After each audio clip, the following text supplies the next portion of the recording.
Honorable Governor Shri Gehlot ji, Honorable Chief Minister Shri Baswaraj Bommai ji, Honorable Finance Minister, Government of India, Shrimati Nirmala Sitharaman ji, Honorable Minister for Commerce and Industry, Shri Piyush Goyal ji, Minister for Coal and Mines and Parliamentary Affairs, Shri Prahlad Joshi ji, Minister for IT Industry, Mr. Chandrasekhar, and Mr. Murugesh Nirani ji, my friends on the dais, other dignitaries, ladies and gentlemen, Elaguru Namaskara. Karnataka has been a pioneer in the development of industries and continues to provide a ripe economic ecosystem that nurtures entrepreneurship and innovation at its core.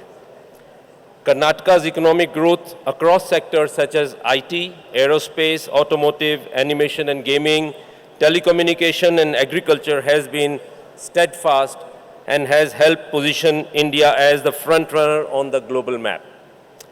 This state is home to the largest number of medical institutes, largest number of engineering colleges and industrial training institutes in India. If you look back, for over 2 decades, Karnataka has held its position as one of the most preferred investment destinations in India, truly representing the government's one state, many opportunities mantra. The World Economic Forum has identified Karnataka amongst the top 4 innovation hubs in the world. While the state is distinguished as the knowledge hub of Asia and boasts the largest number of R&D centers in India, our platform to achieve Honorable Prime Minister's Jai Anusandhan and force multiplier for our nation's growth. In fact, Honorable Prime Minister also mentioned that 40% of India's R&D centers are in Bangalore. But for Bangalore, it did not become India's Silicon Valley and research hub overnight, nor by fluke. It took a bold vision coupled with immense dedication and from political leaders and bureaucrats to bring about this ecosystem and sustain its growth.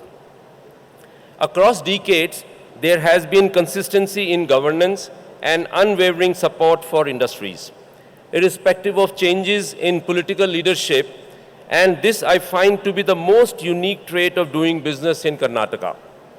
Additionally, the state is gifted with a portfolio of rich natural resources, and it is this blend of natural wealth and robust governance that makes Karnataka so attractive.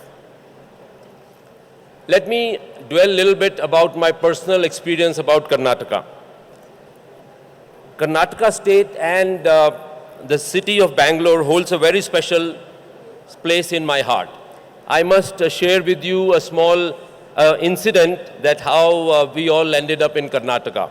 My uncle, Shri Sajjan Jindal, who heads Jindal Aluminium here in Bangalore. So he was in Haryana, and in 1965-66, he decided he was looking to build his industrial empire and was looking for which state to invest in. And he was touring all of India and landed up in Bangalore. And here in Bangalore, he was, when he met the industry secretary at that time, I don't know, he never shared the name of the secretary, but the industry secretary referred to him, he was all of 31-year-old, referred to him as sir. So my uncle was very surprised because he came from Haryana where, people are not very, so when he was referred to as sir, he was very shocked. And then he liked the place and he decided that this is the state where he is going to invest. And that is how he invested in the Naturopathy Institute and the aluminium industry. And he has been telling the whole family to invest in Karnataka. And that is how I also came to Karnataka. And I'm also a product of Bangalore. I'm an engineering student from here, and I did my engineering degree here. And I can say very confidently that the people that I met here comprise some of the best and the brightest minds of our country. It is no surprise that quality education, proactive governance, and effective policy making have rendered Bangalore our startup capital and the highest ease of doing business course in this country. As I speak of my interest and passion for the state, let me tell you how deeply I believe in the potential that exists here in Karnataka. JSW Steel at Vijayanagar, where the steel plant was set up, is in Bellary, and Bellary was known as a dry and barren land that we took over in the mid-90s. With the support of the state and the people here, we converted it into what is now the biggest steel plant in India, and it will soon become the largest steel plant anywhere on this earth in the world. To this accord, I must highlight that our experience of starting up and running an industry here has been seamless and lucrative. We have not lost even one man-day of operations at our plants due to supply chain, labor, or utility issues, a testament to the pro-business environment that exists here. The JSW Group has investments through all its business verticals in Karnataka, whether it is steel, energy, infra, cement, paints, and sports. Friends, as you know, Neeraj Chopra, Sakshi Malik, Bajrang Punia, they all have trained at the Inspired Institute of Sports at Bellary, at the Vijayanagar site, and they certainly made India proud. JSW Group has so far invested over 1 lakh crore rupees in Karnataka, and over the next 5 years, we have plans to invest additional 1 lakh crore in Karnataka. And this investment includes expansion in the steel plant, expansion in the renewable energy, in the port infrastructure development, and which will be the greenfield port in Dakshin Karnataka, which will be the largest port of Karnataka. So there are many such projects that JSW Group is planning for Karnataka. On the humanitarian front, our foundation has repeatedly praised the torchbearers of this state for promoting the development of the underprivileged, especially in the area of education, healthcare, and skilling.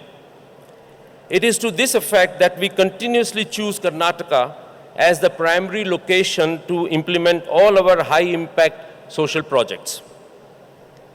In order to maintain the current growth trajectory that Karnataka is on, I humbly request the state government to consider mineral resource auctions.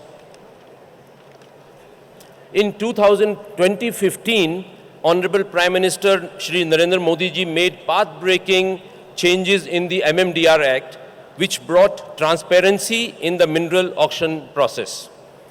This helped generate significant revenues for the state governments such as Odisha, which was the first and the most aggressive state in auctioning the mineral assets, the mines. While I speak for the evolution that is taking place in steel making, time is of essence, as minerals like iron ore will not always be needed for production of steel. Hence, it is imperative that these assets are monetized at the earliest.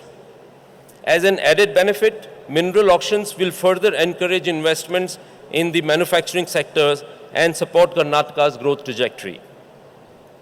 In conclusion, friends, I am confident that under the guidance of Honorable Prime Minister Shri Narendra Modi ji and the leadership of Honorable Chief Minister Shri Bommai ji, Karnataka will continue to shine higher and brighter. India is already witnessing supply side constraints that are overpowering demand. With this ideal combination of policies, people, and passion, I believe that we together can seize the next phase of growth. On that note, I would like to take this opportunity to thank all our astute leadership for inviting me here to be with you today. Thank you. Jai Hind. Dhanyavadagalu.